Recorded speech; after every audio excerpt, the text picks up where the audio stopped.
Alors, qu'est-ce qu'on a dans la série des phrases bien clichés? Pas terrible, trop original. Déjà faite, déjà faite, déjà faite. Ouf, celle-là c'est du lourd. Et bah très bien, c'est parti. Depuis l'aube de l'humanité, le gigantisme a été au cœur d'innombrables histoires.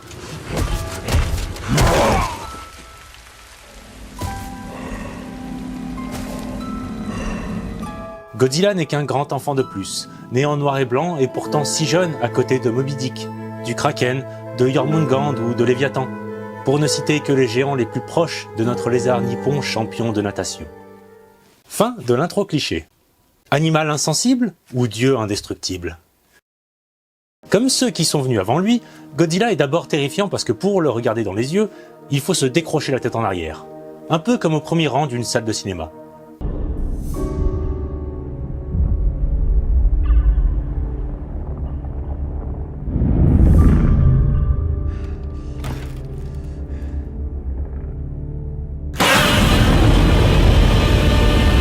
Enfin, le problème, c'est surtout qu'à côté d'un monstre géant, nous serions physiquement insignifiants, d'une fragilité insultante. Personnellement, la première fois que j'ai vu une véritable girafe, j'ai eu un petit frisson de peur, vite surpassé par le fait qu'une girafe, c'est plutôt amical. Mais quand même. En gros, Godzilla est aussi impressionnant et inarrêtable qu'une catastrophe naturelle. Mais Godzilla n'est pas qu'un reptile géant, pas comme le Kraken est un calamar XXL ou Moby Dick un cachalot de type colère. Déjà, son design part de l'idée qu'une espèce de dinosaure aurait survécu jusqu'à aujourd'hui. Et à ça, on ajoute une mutation liée à des expérimentations nucléaires. Ce qui fait de Godzilla un être purement impossible. Par contre, ça, ce n'est qu'une hypothèse faite par le professeur Kyohei Yamane dans le premier film de 1954. Et à cette hypothèse vient se confronter une autre possibilité, celle d'un monstre à qui l'on sacrifiait une fille en période de mauvaise pêche. Pourquoi toujours une fille? Il faudrait demander à nos ancêtres. Ça nous est d'ailleurs raconté pendant une danse rituelle qui aurait autrefois été adressée à Godzilla. Godzilla? Je ne peux pas m'empêcher de rapprocher ces idées de certains mythes japonais comme celui de Susanoo qui a sauvé Kuchinada Hime du dragon Orochi avant que celui-ci ne la dévore. Et cette histoire, je la connais grâce à ce très bon jeu Okami. Godzilla partage donc un immense point commun avec certains de ses prédécesseurs, comme Tiamat ou Léviathan. Et voici d'ailleurs Tiamat dans un comics Godzilla, avec une apparence très Léviathan. Et ça, c'est Léviathan dans une peinture de 1555. Il y a comme un air de famille avec Godzilla. Bref, si l'on offre des sacrifices humains à Godzilla, c'est qu'il s'agit peut-être d'un dieu, ou d'une déesse, qui sait. En tout cas, une divinité serait encore plus effrayante qu'un dinosaure géant. Non seulement une divinité paraîtra plus indestructible, mais aussi plus digne d'arpenter la planète que nous. En gros, balancer des missiles sur un lézard géant et destructeur est une forme de légitime défense, mais essayer de tuer une divinité, ça prête à débat. D'ailleurs, le professeur Kyohei Yamane ne se sent absolument pas à l'aise avec l'idée de tuer Godzilla. J'aime beaucoup l'idée que la nature divine... J'aime beaucoup l'idée que la nature divine de Godzilla ne soit qu'une hypothèse. Ça me rappelle l'un des aspects que je trouve les plus passionnants à propos des Pokémon légendaires. Les scientifiques de la saga peuvent parfois parler d'espèces animales dont il ne reste qu'un seul représentant, soit une espèce quasiment éteinte. Et pourtant, les Pokémon légendaires ont des capacités si hors du commun, comme Godzilla et son souffle atomique, qu'il est souvent évoqué l'idée qu'ils sont des dieux. Et il y a un autre point qui rapproche Godzilla des Pokémon légendaires, c'est qu'il n'est pas officiellement établi s'il s'agit d'un mâle, d'une femelle, ou aucun des deux. Certains indices laissent à croire que c'est un mâle, puisqu'on parle de roi des monstres. Mais ça, c'est l'interprétation à la fois des fans et des personnages issus des différents films. Je sais pas ce qui vous fait dire que je suis un homme, mais je ne suis pas un homme. Votre apparence? Ah bon? De toute manière, Godzilla a aussi eu des progénitures à plusieurs reprises. Alors elle pourrait être une femelle. Mais alors, où est le père de ces progénitures? Est-ce qu'il s'est barré? Il est soit bien caché, soit il n'y en a pas. Et Godzilla est alors soit comme les Pokémon légendaires, c'est-à-dire asexué, soit il est hermaphrodite, comme ça a été remarqué chez certains vrais lézards. Et au lieu de me lancer dans des détails de biologie qui me feront sans doute dire des bêtises, si je n'en ai pas déjà dites, je préfère faire un petit hommage à ce moment godzillesque de l'animé Pokémon.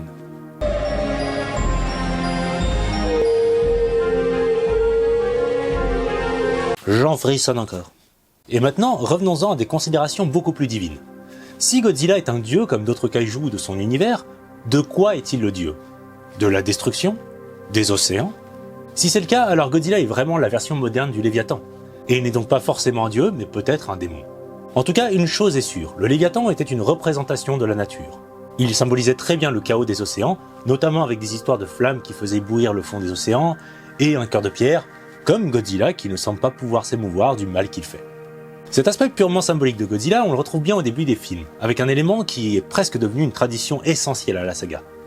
Avant de voir Godzilla bien droit sur la terre ferme, il faut le deviner pendant une scène où des pêcheurs en pleine mer sont happés par les vagues. Et ces scènes sont toujours une excellente occasion pour les différents réalisateurs de montrer la terreur qu'inspire une tempête en plein océan, déjà, mais surtout la terreur qu'inspirerait un être gigantesque qui nous rappellerait soudain que nous ne sommes pas tout à fait les seuls propriétaires de cette planète. Pas plus que nous ne la connaissons complètement. Un monstre traumatisant.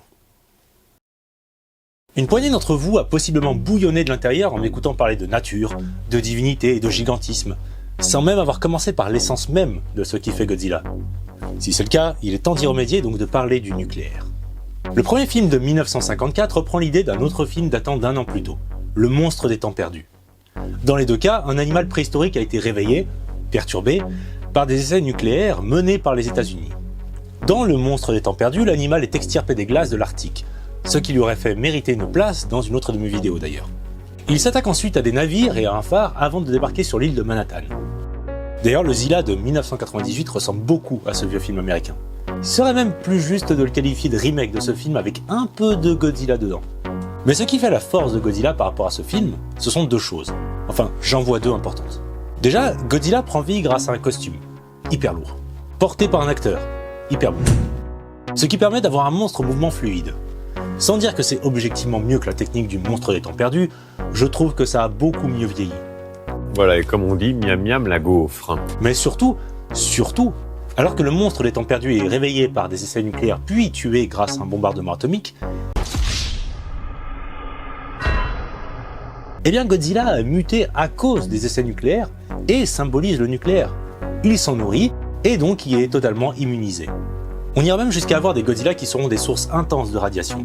Petite mention quand même honorable à une excellente idée du monstre des temps perdus, le monstre sort de la glace avec des germes aussi vieux que lui, qui vont provoquer une pandémie. Des germes aussi vieux que lui. C'est étonnamment dégueulasse. Bref, Godzilla, contrairement à son plus proche prédécesseur américain, est une critique du nucléaire. D'ailleurs, le premier film est sorti aux États-Unis après une bonne douche de censure. On ne voulait pas que le public américain entende l'histoire d'un monstre réveillé par des essais nucléaires américains. 9 ans après le bombardement d'Hiroshima et Nagasaki, on était plutôt dans une ambiance où le gouvernement américain faisait bien en sorte de garder son peuple dans l'ignorance à coups de paroles type « On a fait ce qu'on était obligé de faire pour la paix ». Mais mon but ici n'est pas de parler de politique. C'est juste que le contexte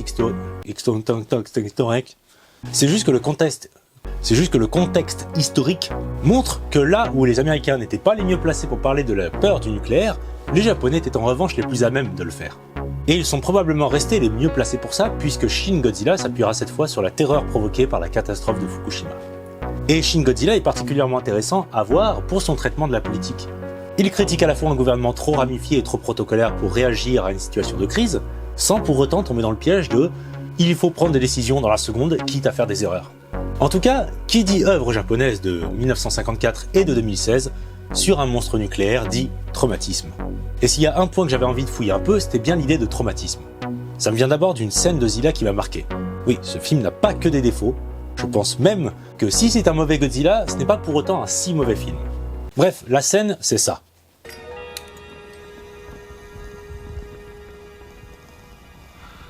Dis-moi ce que tu as vu, grand-père.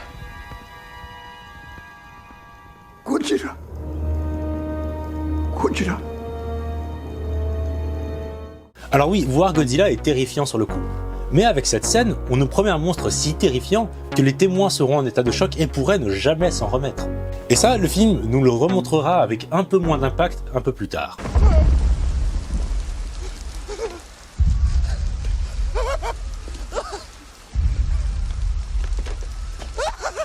On ira ensuite plus droit du tout, à tel point que les personnages se permettront des blagounettes même dans les pires moments.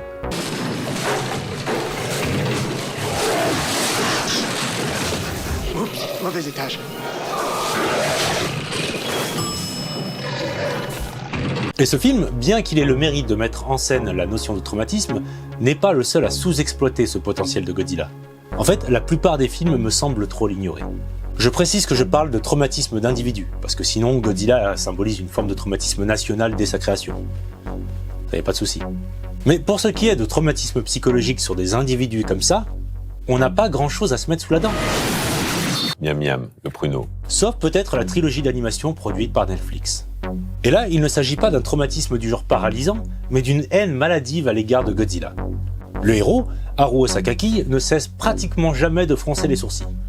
Ah, je n'ai jamais vu des sourcils aussi froncés, c'est impossible. Et quand il entend parler de Godzilla, on a toujours l'impression qu'il pourrait imploser. Si on peut nous montrer dans la trilogie Netflix que la vue d'un Godzilla destructeur a conditionné la psychologie d'un héros, c'est parce que cette fois, l'histoire se passe 20 ans après que la guerre contre les monstres ait été perdue.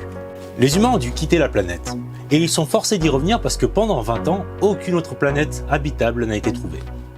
Et si pour les voyageurs 20 ans a passé, en vertu des lois de la relativité générale, 20 000 ans ont passé sur la planète bleue. En gros, on peut nous montrer l'histoire de Haruo, un enfant qui a été obligé de quitter son foyer pour devenir un militaire dans l'espace, et qui n'a jamais démordu à l'idée de retourner sur sa planète pour la récupérer des griffes de Godzilla. Et je ne donnerai pas la morale de l'histoire parce que ça serait spoiler sévèrement la trilogie. Sachez juste que ça parle aussi de divinité et d'écologie, deux thèmes qui ne vont d'ailleurs pas si mal ensemble pour faire une histoire. Si c'est pas une fausse piste, je pourrais bien y revenir pour une autre vidéo, tiens. Mais pour l'instant, restons sur notre chantier. Devenir inhumain pour surpasser l'inhumain. Godzilla n'a que très rarement été abattu. D'ailleurs, dans le premier film, s'il l'a été, ça a été au prix de l'invention d'une nouvelle arme aussi monstrueuse que la bombe atomique. Le Oxygen Destroyer. Oxygen Destroyer. L'accent est extrêmement important. L'Oxygen Destroyer est capable de détruire toute vie organique. Mais son inventeur, le Dr Daisuke Serizawa, le cachait au reste du monde dans l'idée de lui trouver un intérêt bénéfique. C'est pour ça qu'il n'acceptera de l'utiliser contre Godzilla qu'après avoir détruit toute trace écrite de ses travaux, et qu'il déclenchera lui-même l'Oxygen Destroyer pour disparaître avec l'arme, emportant son secret dans la tombe. Le monstre Godzilla a été vaincu grâce à une invention concrètement humaine, mais moralement inhumaine. Évidemment, les travaux du Dr Serizawa renvoient à ceux d'Albert Einstein sur la bombe atomique et sur le fait qu'il a poussé son développement de peur que les Allemands le fassent avant. Et comme pour Einstein, Serizawa n'avait pas en tête de tuer, et de prime abord sa démarche était entièrement conduite par une curiosité scientifique. En tout cas, la quasi-invincibilité de Godzilla joue pour beaucoup dans le symbolisme du monstre. Il est la représentation de la bombe A. Cela signifie que c'est un fléau dont l'humain est assez responsable et un fléau dont il faut savoir accepter l'existence. Parce qu'il est trop tard pour revenir en arrière. Le mal est fait, et il faut savoir s'y adapter. Le fait que Godzilla soit souvent indestructible est aussi une bonne façon de faire référence aux radiations issues du nucléaire. J'aurais bien voulu vous donner des chiffres correspondant à la durée de vie des radiations de façon générale, mais après quelques recherches, il semble que ce soit plus compliqué que ça. Je peux juste vous présenter ce tableau issu de Wikipédia en vous précisant que je ne peux absolument pas garantir son exactitude. S'il y a des spécialistes parmi vous, la parole vous revient. Bon, je surfe encore sur la vague du hors-sujet. Mais pour refaire le lien avec Godzilla, il y a une question que tout cela peut poser. Quelle est l'espérance de vie de Godzilla? Puisqu'il est le plus souvent trop fort pour être vaincu, peut-on attendre de lui qu'il vive plus de 100 ans, comme certaines tortues? Quelques centaines d'années, comme certains coquillages? Quelques milliers d'années, comme certains arbres? Big up à Mathusalem, ce bon vieux pin de Bristol-Con? Ou alors plusieurs centaines de millions d'années, comme l'uranium-235? S'il n'est pas réellement un dieu immortel qui finira par fusionner avec le Soleil au moment de sa supernova pour ensuite aller détruire d'autres planètes habitées, comme un Galactus avec une haleine qui pue le nucléaire. Ouais, j'étais en train d'imaginer un film incroyable, mais je crois que même pour mon imagination, le budget est trop explosif. Bon, par contre, si le fait que Godzilla soit invincible et immortel puisse être flippant, on peut quand même pas vraiment dire que la terreur soit à son comble. Les monstres géants, maintenant, on a l'habitude. Quoique, est-ce qu'on est vraiment habitué à tout type de monstres géants? Transition. Horreur biologique. Bon, je vais pas revenir sur pourquoi le premier Godzilla fait peur. Par contre, sachez qu'au fur et à mesure des films, il a eu tendance à devenir de plus en plus mignon, au point de se retrouver avec un gamin, le tout mignon Minilla. Alors quand je dis mignon, je parle plus de l'intention des créateurs que du résultat final. Parce qu'on sera sûrement majoritairement d'accord pour dire que ça, c'est le monstre sur lequel il faut envoyer le plus vite une bonne nuée de missiles. J'aime les animaux, mais ça, je suis désolé, ce n'est pas un animal. Oh non, j'y arrive pas. Oh, attends, tiens, prends ça, juste au cas où. Non, je fais partie de ces gens qui arrivent pas à vomir. J'aimerais pouvoir vomir, je sais que ça me ferait du bien. En 1985, la terreur façon Godzilla fait son retour dans Le Retour de Godzilla. Il est plus sombre, plus furax, même si parfois il bigle un peu. Vous êtes où les gens? Vous êtes où? Par contre, ça reste Godzilla. Rien de bien surprenant pour nous maintenant. Et pas de surprise non plus quand on a eu de belles images de synthèse. Godzilla est subtilement présenté dans le noir, depuis le point de vue des passants dans la rue, etc. Mais au fond, l'effet est amoindri par rapport à une situation où l'obscurité cacherait un monstre dont on ignore complètement l'apparence. Il y a un moment où, à part en trouvant des astuces de réalisation qui ne datent pas déjà de Jurassic Park, et même d'avant, un reptile géant reste un reptile géant. Alors que faire pour que la part du public habitué à Godzilla soit à nouveau impressionné par la seule apparence de Godzilla? Ou au moins mal à l'aise? On peut faire monter la tension jusqu'à la première apparition. Ça marche bien. Par contre, ça veut dire que moins Godzilla est présent, plus il fera peur. Et à force, on se retrouvera avec un film Godzilla sans Godzilla. Et ça serait gênant. On peut aussi le faire passer de 50 mètres à 120 mètres, à 300 mètres, et bientôt à 3 km de haut. Mais ça change surtout la valeur des plans. Et si, entre-temps, un immensément célèbre manga avait donné une bonne direction à emprunter? Dans ce manga, il y a des géants difformes qui aiment manger frais et courir dans les plaines. Mais on préférerait tomber sur 10 alligators affamés plutôt que sur un seul d'entre eux. Enfin, d'un point de vue personnel, je préférerais. Je parle des titans d'Hajime Isayama.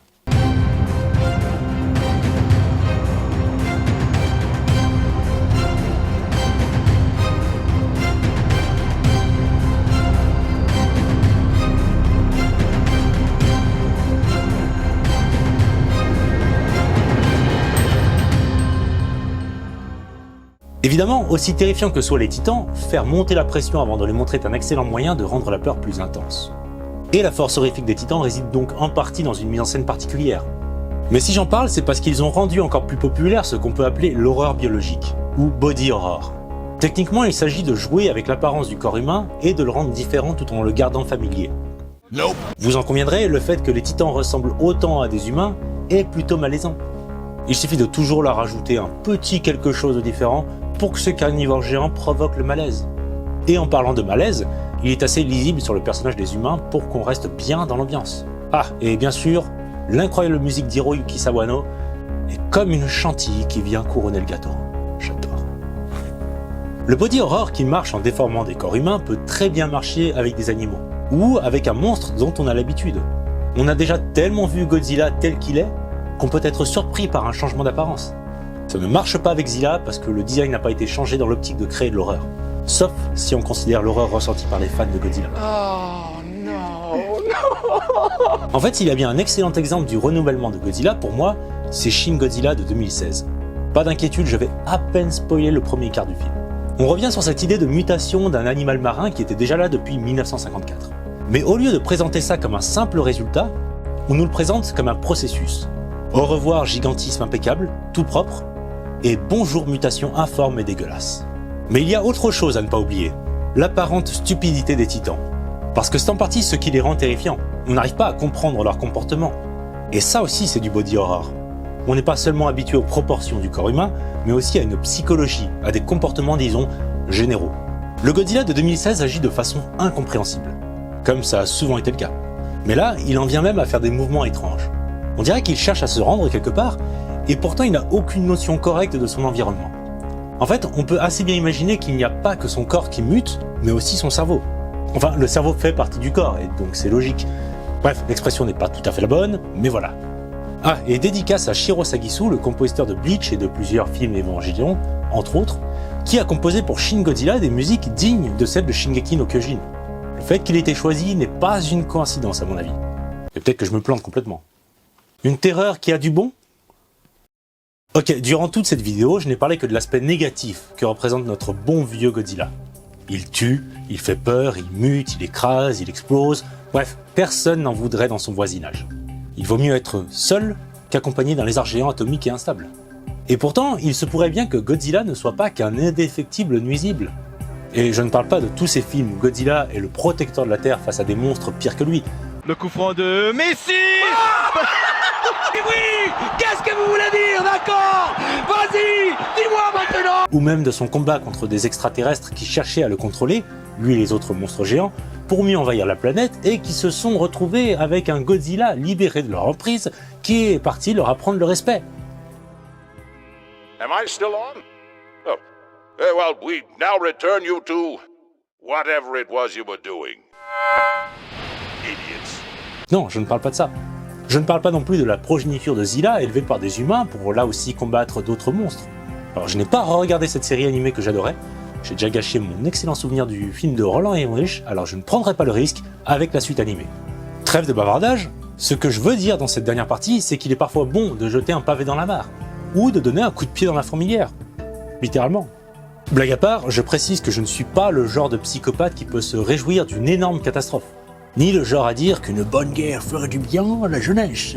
Oh, ça remettrait dans le droit chemin, tiens. Ça en ferait les pieds. Et dingue, ça tourne au milieu des blocs comme ça, là. Rien à faire de la journée. Ah, les petits cons. Ah, je m'en vais leur apprendre leur espèce, là, moi. Ah, dis donc.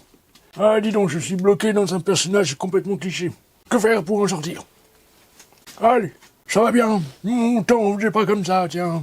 Non, pour mieux expliquer l'aspect positif de Godzilla, je vais repartir de Shin Godzilla.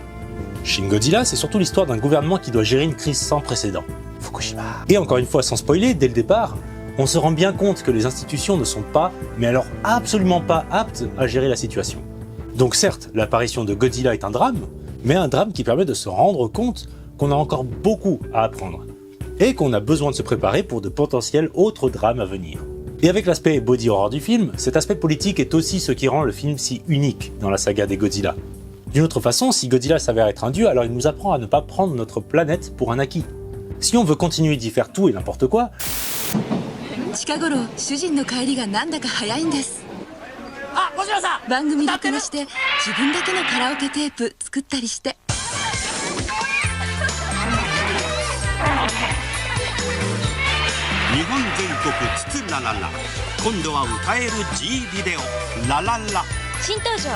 surtout si on veut y faire n'importe quoi, il va falloir s'adapter à la présence d'un être plus puissant que nous. Et enfin, puisque Godzilla représente les séquelles laissées derrière nos guerres et nos plus dangereuses inventions, il est aussi un miroir qui nous renvoie un reflet qu'on aimerait ne pas voir. Et en observant ce reflet, on ne se dit pas seulement qu'on a pris quelques milliers de kilos en trop, mais surtout qu'on n'est pas toujours aussi prudent, noble et humain qu'on le voudrait. On se fait toujours peur quand on regarde le petit Godzilla qui est en nous. Mais comme le vrai Godzilla, notre petit Godzilla intérieur peut tout à fait devenir un allié. Il ne faut pas le détruire, surtout qu'il est potentiellement indestructible, mais il faut lui trouver une place.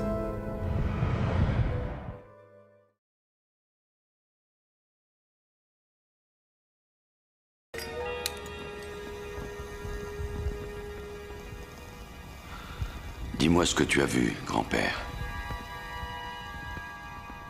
Godzilla. Godzilla.